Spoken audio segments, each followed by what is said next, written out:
आप लोगों को भी यही लगा होगा। जी जी, ना ना धोखा नहीं हुआ है। अच्छा, अभी डिप्टी सीएम साहब आएंगे, वो करेंगे, यही करेंगे जो अभी किया था। उनका भी तो सम्मान होगा सर, वो हमारे हाथ से ही करवा लीजिएगा। थोड़ा इसका आवाज खोल दीजिए साउंड वाले भैया। और जो लोग मोबाइल में रिकॉर्ड कर रहे हैं, उन लोगों से निवेदन है कि कृपया थोड़ी देर के लिए इस मोबाइल को मनमोहन सिंह मोड पर डाल दीजिए। बंद कर दीजिए मैडम प्लीज। कोई फायदा नहीं लेने से। जी भाई साहब, आप भी बंद कर दीजिए। आप हमें रिकॉर्ड करके अपनी पत्नी को हंसाएंगे दिखा के। हमारे भरोसे ब्याह किए थे क्या? अपने टैलेंट पे अपनी पत्नी को हंसाओ। हाँ बिल्कुल।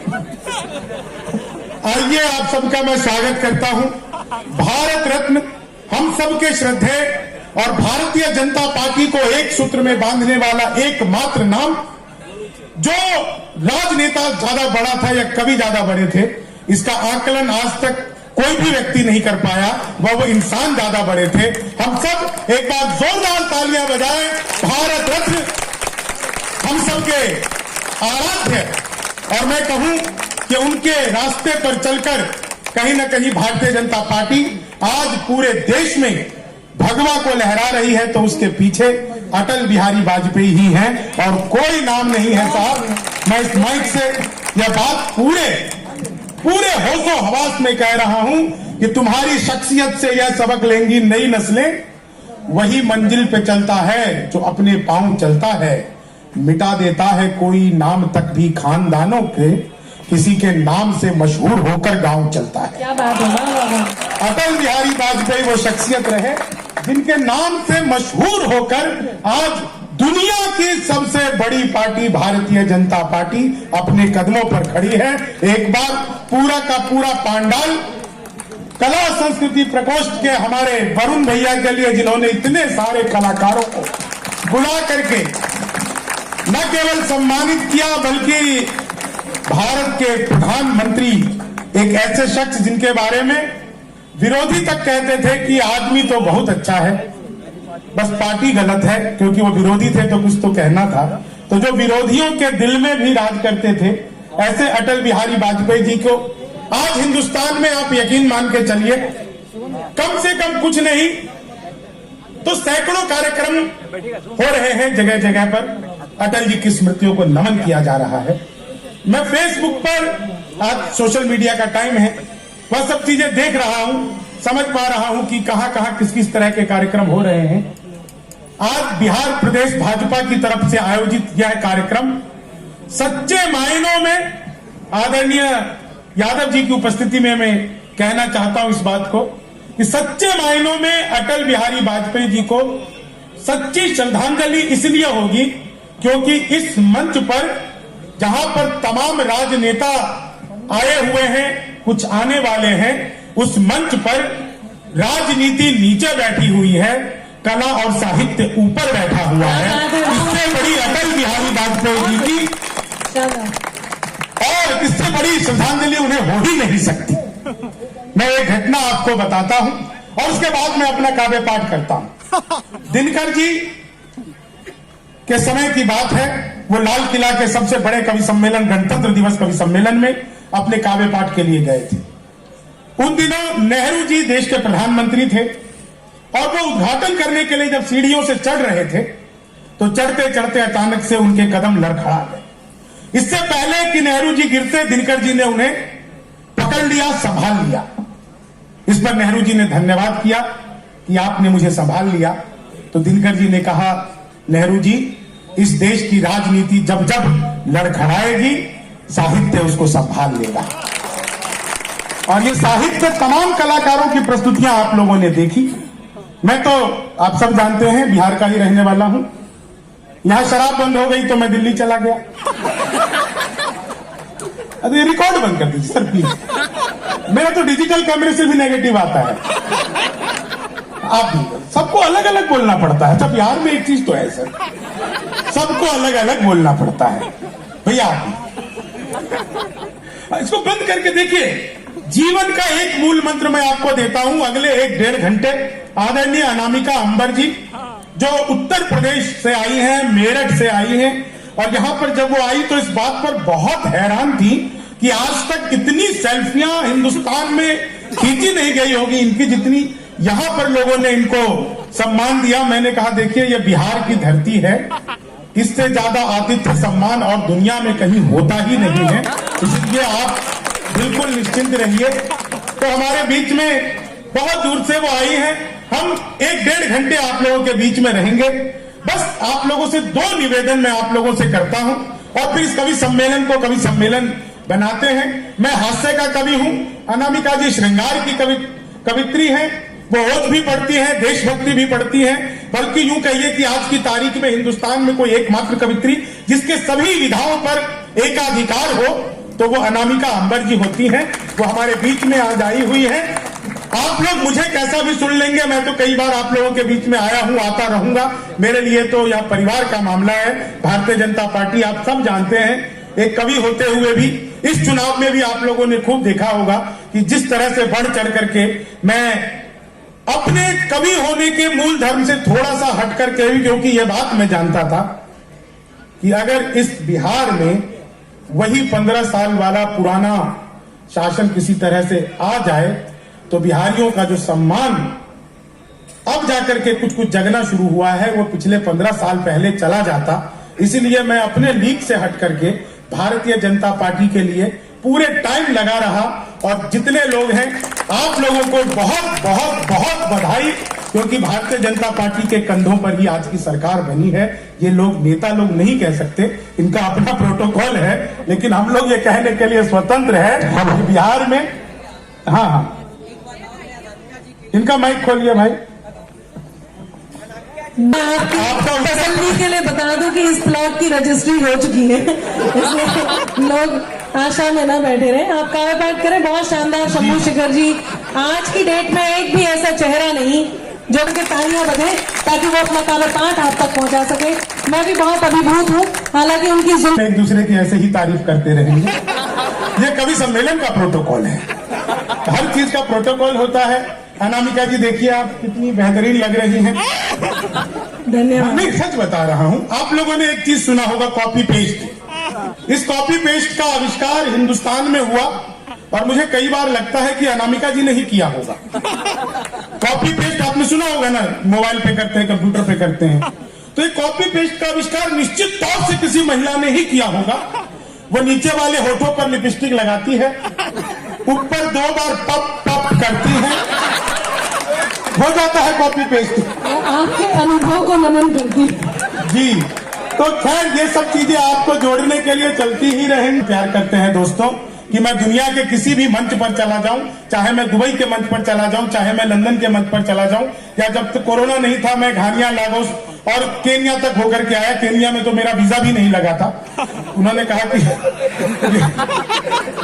नहीं लगा था वीजा कुछ नहीं, सीधा डायरेक्ट एंट्री। तो मैं वहां भी होकर के आया। बस एक ही खासियत मेरी है, वो आप सब जानते हैं। मैं दुनिया के किसी भी मंच पर चला जाऊं, मैं पूरे गर्व के साथ कहता हूं कि मैं बिहार की धरती से आया।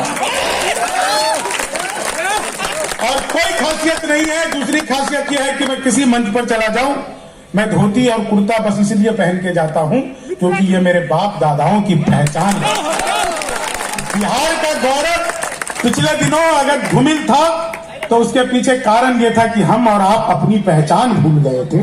हम जब अपनी पहचान में, मूल में वापस लौटेंगे तो ये लपी जलेबी की सलामी दी जा रही है, तो यहां से झांकी ना निकाले। हाँ, बैठे रहें।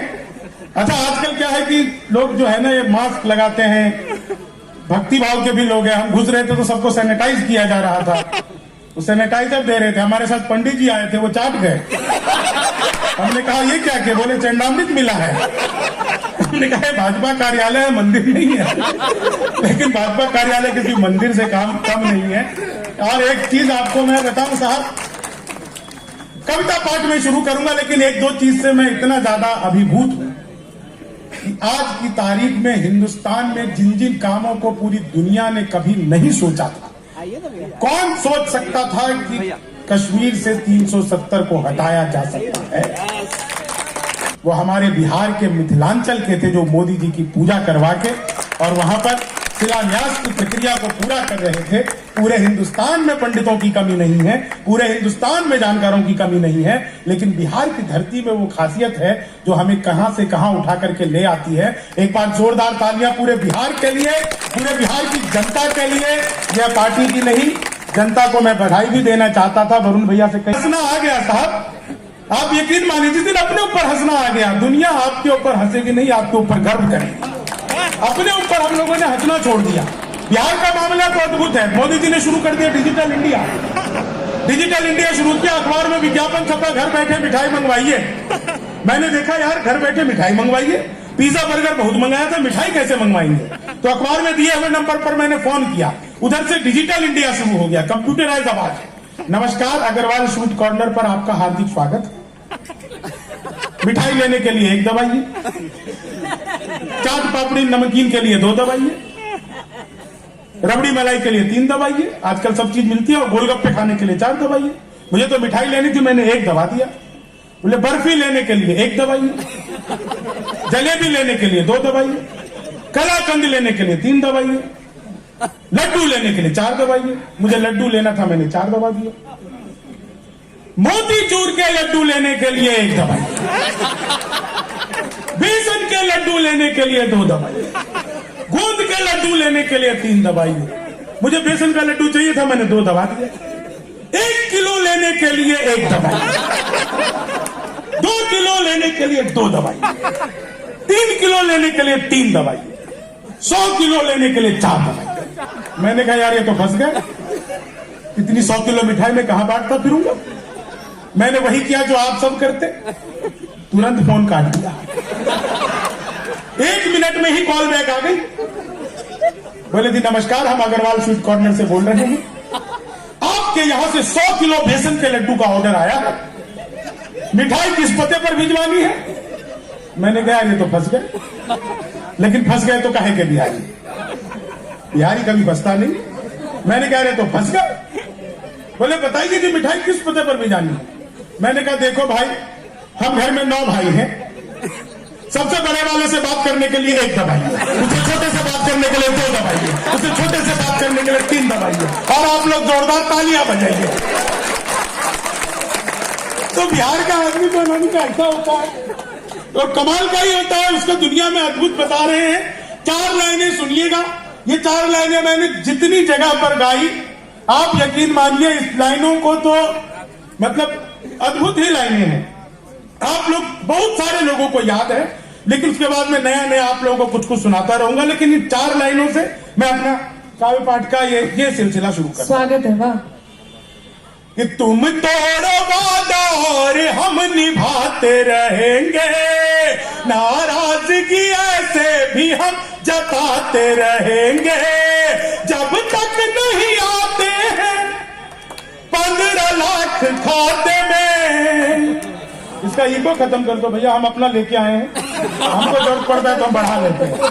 बाकी साउंड बहुत अच्छा है आपका, बहुत अच्छी क्वालिटी का साउंड है, गला बिल्कुल नहीं खींच रहा है। ये साउंड की पहली पहचान होती है कि तुम तोड़ो वादा और हम निभाते रहेंगे, नाराजगी ऐसे भी हम जताते रहेंगे, जब तक नहीं आते हैं 15 लाख खाते में, तब तक तुम्हें मोदी जी हम जिताते रहेंगे, तब तक तुम्हें मोदी जी हम। भाई कल को हार गए तो कौन देगा। वो में तेरे रंग कोई पिंक नहीं है, और पास तेरे अपनी कोई थिंक नहीं है। राहुल को लगी ठंड तो मोदी ने ये कहा, आधार से रजाई तेरी लिंक नहीं है, आधार से रजाई तेरी लिंक नहीं है। धन्यवाद। सब चलता है बिहार में सर, कुछ खुला कुछ बंद नहीं होता है। बिहार का मामला अद्भुत है। अभी किसानों का प्रदर्शन चल रहा था, एक आदमी हाफ पैंट पहन के खाली सुबह से शाम तक घूमता जा रहा है। मैंने कहा ये क्या कर रखा है, हाफ पैंट पहन के घूम रहे हो? बोले भाई साहब किसान आंदोलन चल रहा है ना, तो इसे आप समझो कि बंद है तो बंद है, खुला है तो हमारा समर्थन भरपूर। तो बिहार का आदमी साहब अद्भुत होता है। इस शिखर वार्ता को सब थोड़ी देर आप साइड में बैठे, आपको सब पूछते हैं ऐसा क्या है। इतनी रात को उसी को लोग पूछते हैं जो या तो उधार वाले हो या जुगाड़ वाले। आपको देख करके लगता नहीं कि आपको उधार की जरूरत पड़ती होगी। तो इसलिए आपको सब पूछ रहे हैं। जी जी, तो आनंद लीजिए जी, है ना? हाँ बिल्कुल, हम जानते हैं। थोड़ी देर बाद अनामिका जी आएंगे। आप साथ आप यूं भी निभाना, किस्मत के खेल में मुझे ऐसे भी जिताना। राहुल की तरह चाहे बीत जाए जवानी, लेकिन बुढ़ापे में अनूप जलोटा बनाना, लेकिन बुढ़ापे में अनूप। अच्छा आपको पता है हम लोग तो टूट गई, जेडीयू और आरजेडी की सरकार जो थी पिछली, वो क्यों टूट गई? आप लोगों को सुनाता हूं, आप इसका आनंद लीजिए। कि उल्टे तवे पे रोटियां सिकती नहीं ज्यादा, घटिया हो क्वालिटी तो वो बिकती नहीं ज्यादा। एक सीख राजनीति दे गई बिहार की, दारू के बिना दोस्ती टिकती नहीं ज्यादा, दारू के बिना। अच्छा जिस दिन शराब बंद हुई उसके 15 दिन बाद एक खबर आई थी, आप सबको याद होगा, 18,000 लीटर शराब चूहे पी गए। खबर आप लोगों को याद है? 18,000 लीटर शराब चूहे पी गए। मैंने 4 लाइनें ली कि रिद्धि में सिद्धि जोड़ दो चाहे कि घटा दो, इनाम सा लगने लगे कुछ ऐसी सजा दो। जब तक बिहार में शराब बंदी है लागू, तब तक गणेश जी मुझे चूहा ही बना दो, तब तक गणेश जी मुझे चूहा ही बना दो। और यहां से थोड़ा सा आगे चलते हैं उत्तर प्रदेश। ये भाई इसको क्या हो रहा है इसमें किसी का? सर धन्यवाद, मुझे बिल्कुल ऐसा ही लगा जैसे आप बादशाह अकबर और मैं अनारकली। जी बिल्कुल ऐसे ही लगा मुझे। नहीं, सास बहू आपस में बात कर रही है, बात करती हैं। नई नई बहू आई है, बहू जैसे ही नई नई आई वो अपने कमरे में बैठी हुई है, अपने पलंग के ऊपर जो उसके साथ आया हुआ है। हम सब दहेज विरोधी हैं, लेकिन सबके घर में टीवी वहीं का रहता है। तो वो अपने पलंग पे बैठी हुई है, सास की एंट्री हुई। जैसे ही एंट्री हुई संस्कारी बहू खड़ी हो गई। बोली क्या हुआ बहू? अरे माँ आप आई हैं, आप बैठिए पलंग पर। तो तू कहाँ बैठेगी बेटा? मैं सोफे पर बैठ जाऊंगी। अब सास का दिमाग घूम गया। बोली अच्छा मैं सोफे पे बैठी तो? बोली मैं नीचे वो कुर्सी है ना उस पर बैठ जाऊंगी, आपसे नीचे का स्थान रहेगा। मैं कुर्सी पर बैठी तो? बोले मैं स्टूल पर बैठ जाऊंगी। बोले अच्छा मैं स्टूल पर बैठी तो? बोली मैं दरी पर बैठ जाऊंगी।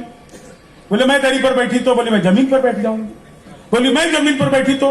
बोली मैं गड्ढा करूंगी, उसमें बैठ जाऊंगी। बोली मैं गड्ढे पर बैठी तो? बोली मैं ऊपर से मिट्टी डाल दूंगी। तो संस्कार तो हमारा अद्भुत है। तो पति पत्नी बात करे तो कुछ भी करे, बाप बेटा बात करे। हमारे यहाँ पे हाथ से हर जगह पे बिखरा पड़ा है। बिहार के किसी भी गांव में चले जाइए, हर गांव में एक बुढ़ा ऐसा होता है जो शमशान घाट से जिंदा वापस आता है। हर गांव की कहानी है। हर गांव में एक बुढ़िया ऐसी होती है, एक बुढ़िया ऐसी होती है जिसे भूत ने बीड़ी मांगी होती है। तो ये बिहार की पूरी कहानी है।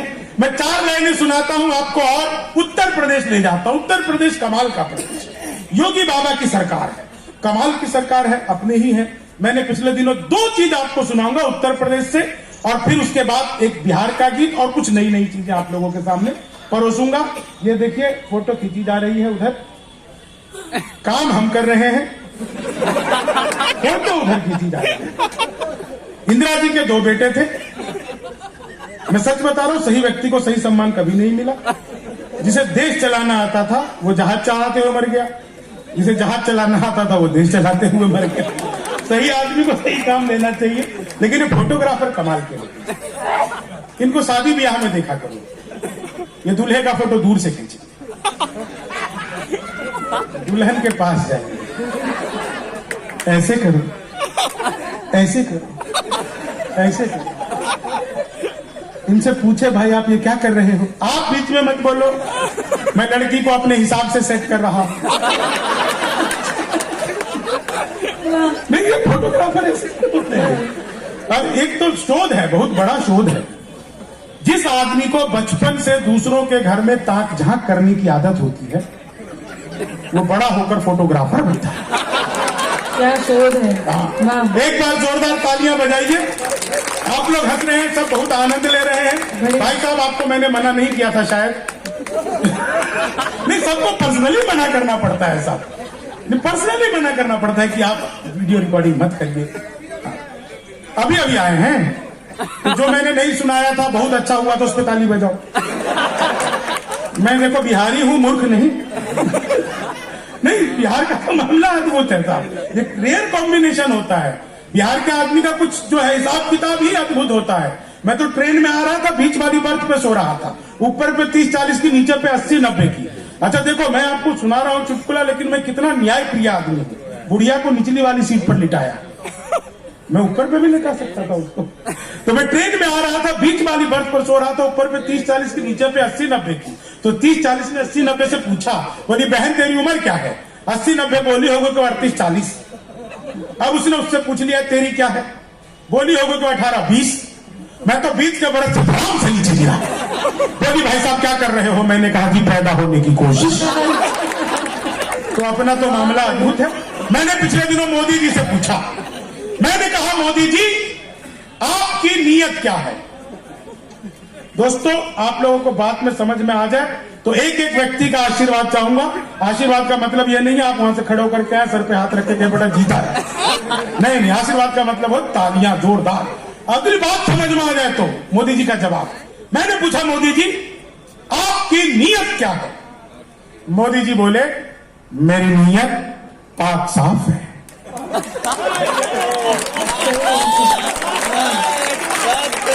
पाक साफ। 8 नवंबर याद है ना आपको? मोदी जी आए थे 8 नवंबर। भाइयों और बहनों, आज रात 12 बजे के बाद 1000 और 500 के पुराने नोट लीगल टेंडर नहीं रहेंगे। इतना सुनते ही पति बड़ा खुश, उसे आज भी उम्मीद है मोदी जी किसी दिन रात को 8 बजे आएंगे।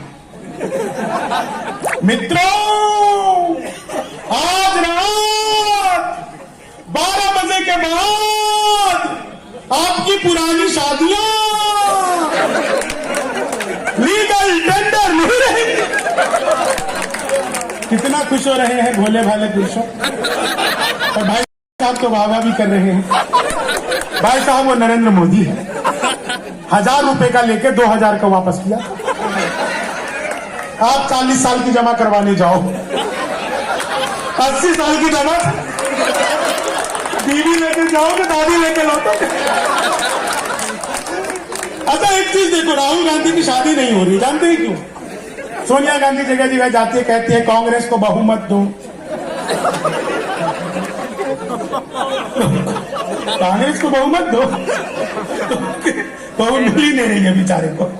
लेकिन 4 लाइन सुनिएगा, आनंद लीजिएगा। उत्तर प्रदेश में 2 बुक तक आपको सुनाऊंगा, और ये तो हास्य प्रयास का विषय है, किसी का उपहास नहीं है। उत्तर प्रदेश में जब योगी जी की सरकार बनी, पहला काम किया एंटी रोमियो, जैसे जूलियट की कोई गलती ना हो।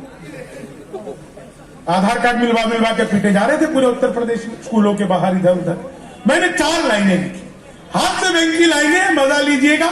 अभी पिछले दिनों उनके कार्यक्रम में सुनाना हुआ तो उन्होंने भी खूब मजा लिया, पूरे मंत्रिमंडल के साथ सुना उन्होंने। लेकिन आप लोग आनंद लीजिए। Yogi ji Uttar Pradesh anti Romeo 4 line. जुल्फों में उंगलियों को फिराने नहीं देते, जुल्फों में उंगलियों को फिराने नहीं देते, कलियों के पास भंवरे को जाने नहीं देते। इतनी सी शिकायत है हमें योगी आपसे, खुद से न पटी हमको पटाने नहीं देते। खुद। और अगली कविता में आखिरी शब्द जो आएगा अगली में वो आप लोग खुद बोलेंगे कि अरे आए कईयों की चोटी चुरा गए, बाबा थे कई कितनी लंगोटी चुरा गए, जनता ने जब चुराने का मौका नहीं दिया, अखिलेश जी बंगले की ही टोटी चुरा गए, अखिलेश जी बंगले की टोटी चुरा गए। दुनिया में कोई और यूं प्यारा नहीं होगा, माँ भारती को इतना दुलारा नहीं होगा। नेहरू से लेके मोदी तलक आजमा लिए, लेकिन अटल जी जैसा दोबारा नहीं होगा, लेकिन अटल जी जैसा दोबारा नहीं होगा। लेकिन तो अटल जी साहब अद्भुत थे, अद्भुत ही थे और कार्यकर्ताओं के बहुत चहेते थे, प्रिय थे। मैं एक कविता आपको सुनाता हूं, उसके बाद हम अनामिका अंबर जी को बुलाएंगे, उनको सुनेंगे और फिर स्वागत जी सुनिएगा, 4 लाइनें लीजिए, सुनिएगा। बिहार गीत की कुछ पंक्तियां इसके बाद में आप लोगों को सुनाऊंगा, वही मेरी धरोहर है जो आप लोगों को मैं सुनाऊंगा, लेकिन 4 लाइनों का आप आनंद लीजिए साहब। कि मनहूस से चेहरों को सदा डांटता हूं मैं, गम की बदलियों में भी खुशी छाटता हूं मैं, भाता नहीं मुझको कोई चेहरा उदास सा, बस इसलिए ही सबको हंसी बांटता हूं मैं, बस इसलिए ही सबको हंसी बांटता हूं मैं, चीनी को जमा करके फिर से गन्ना बना दूं। क्या बात है। मैं तो खुद कवि हूँ, क्लास में अध्यापक आया, बोले कौन बेवकूफ है, खड़ा हो जाए, तो मैं ही खड़ा हो गया। बोले तुम बेवकूफ हो, मैंने कहा नहीं सर, आप अकेले खड़े अच्छे नहीं लगते हैं। चीनी को जमा करके फिर से गन्ना बना दूं। संस्कृत के अध्यापक आ गए, बोले तब सो माँ ज्योतिर्गमय, इसका हिंदी में अनुवाद करो। मैंने किया, माँ तू सो जा, मैं ज्योति के पास जा रहा हूँ। चीनी को जमा करके फिर से हिंदी के अध्यापक आ गए, बोले राहुल गांधी देश के प्रधानमंत्री बनेंगे, इसमें कौन सा अलंकार है? मैंने कहा जी असंभव अलंकार है। चीनी को जमा करके फिर से हिंदी के अध्यापक फिर आ गए, बोले आमंत्रण और निमंत्रण में फर्क बताओ। मैंने कहा जो निमंत्रण नीम के पेड़ के नीचे से दिया जाता है उसे निमंत्रण कहते हैं, जो आम के पेड़ के नीचे से दिया जाता है उसे आमंत्रण कहते हैं। चीनी को जमा करके फिर से गणित के अध्यापक आ गए, बोले एक्स की वैल्यू बताओ। मैंने कहा जो हमें छोड़कर चली गई हमारी नजरों में इसकी कोई वैल्यू नहीं। चीनी को जमा करके फिर से दोबारा आ गए, बोले मैंने तुम्हारे पिताजी को 10,000 रुपए 2% ब्याज पर 15 दिन के लिए दिया, तो मुझे 15 दिन बाद कितना लौटाएंगे? मैंने कहा जी वो नहीं लौटाएंगे। बोले क्यों, तुम्हारे पिताजी गणित नहीं जानते? मैंने कहा आप मेरे पिताजी को नहीं। अच्छा, आज तक जिसका लिया एक का नहीं लौटा। चीनी को जमा, अच्छा देखिए पटना अद्भुत जगह है, अद्भुत ही जगह है। 5 मिनट के रास्ते को 45 मिनट के बनाने की कला यहाँ के ऑटो वालों को जो आती है वो दुनिया में किसी को नहीं आती। मैं ऑटो में घूम रहा था, ऑटो वाला 45 मिनट तक लगातार अल्ताफ राजा के गाने गा रहा था। मैंने 45 मिनट बाद पूछा, मैंने कहा अल्ताफ राजा के बहुत बड़े फैन लगते हो?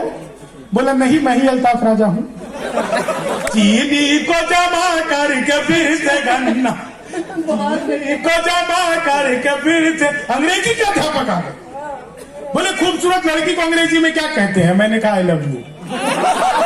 खूबसूरत लड़की को अंग्रेजी में चीनी को जमा कर, इतनी अंग्रेजी आ जाए जीवन सफल है। चीनी को जमा करके फिर से गन्ना बना दूं। और मैं आपको सच बता रहा हूं, विज्ञान के अध्यापक आ गए, बोले बच्चे का पैदा होना सोशियोलॉजी का टॉपिक है कि बायोलॉजी का? मैंने कहा जी बच्चे का चेहरा मोहरा माता पिता पे गया हो तो बायोलॉजी का। चीनी को जमा करके फिर से गन्ना बना। क्या समझदार श्रोता है आप लोग, जल्दी समझ में आ गया। आधे में ही लपक लेते हैं, बहुत बढ़िया। नहीं आधे में भाजपा वाले हैं ना, आधे में लपक लेते हैं। इधर से एक बार उधर बोला चौकीदार, बाकी तो सारा आप लोगों ने ऐसा लपका कि अब दोबारा वाला चौकीदार बोलने तक की हिम्मत नहीं करते। तो ये आप लोगों की पहचान है, आधे में लपक लेते हैं पूरे साल, बाकी लोग मेहनत करते हैं, जीतेंगे जीतेंगे जीतेंगे। बाद में अमित शाह आते हैं, फिर वो हमारी तरफ से लड़ते हैं, बोले अब हम इधर से जीतेंगे। तो अमित शाह अद्भुत है साहब। एक आपको मैं सुनाता हूं और आपको कविता का जादू दिखाता हूं। अचानक से मुझे याद आ गया साहब, नेपाल हमारे बहुत पास में है, इसलिए मुझे याद आ गया। है डूबती नैया इसे पतवार बना दो, है डूबती नैया इसे पतवार बना दो, तलवार में थोड़ी सी और धार बना लो। मोदी जी है मौका कि अमित शाह को भेजो, नेपाल में भी एनडीए सरकार बना लो, नेपाल में भी एनडीए। अच्छा देखो, थोड़ा विस्तार करना हो तो कविता कैसे काम करती है। मोदी जी है मौका कि अमित शाह को भेजो, और पाक में भी एनडीए सरकार। थोड़ा विस्तार और विस्तार करना। मोदी जी है मौका कि अमित शाह को भेजो, और चीन में भी एनडीए सरकार। लेकिन अगली पंक्ति पे आप सबकी तालियां गुंजाएंगी कि मोदी जी है मौका कि अमित शाह को भेजो, बंगाल में भी एनडीए सरकार बना लो, बंगाल में भी एनडीए सरकार बनेगी। बंगाल तो तैयारी सारी हो गई है, सारी व्यवस्था पूरी है। मैंने कहा 7 तारीख को 5 बजे बिहार का चुनाव खत्म हुआ, और 7 तारीख को 5 बजे चुनाव खत्म हुआ, और 5:15 पे सारे बिहारी बंगाली सीखने लगे। बंगाल कूच करो, यह तो जीत लिया। ये हमारी खासियत है। ये साहब मैंने हंसी मजाक में जरूर कह दी हो, लेकिन आप लोगों की ईमानदारी पहले दिन से ही इस देश की सभ्यता और संस्कृति को बचाने की जो लड़ाई भारतीय जनता पार्टी लड़ती है, लोग इसे चुनाव का इवेंट कहते हैं, लेकिन ये हमारे लिए हमारे वर्चस्व की लड़ाई है, हमारे लिए हमारी परंपरा को बचाने की लड़ाई है, ये हमारी संस्कृति की बचाने की लड़ाई है। इसलिए सब लोग एक बार जोरदार आवाज लगाएंगे, भारतीय जनता पार्टी।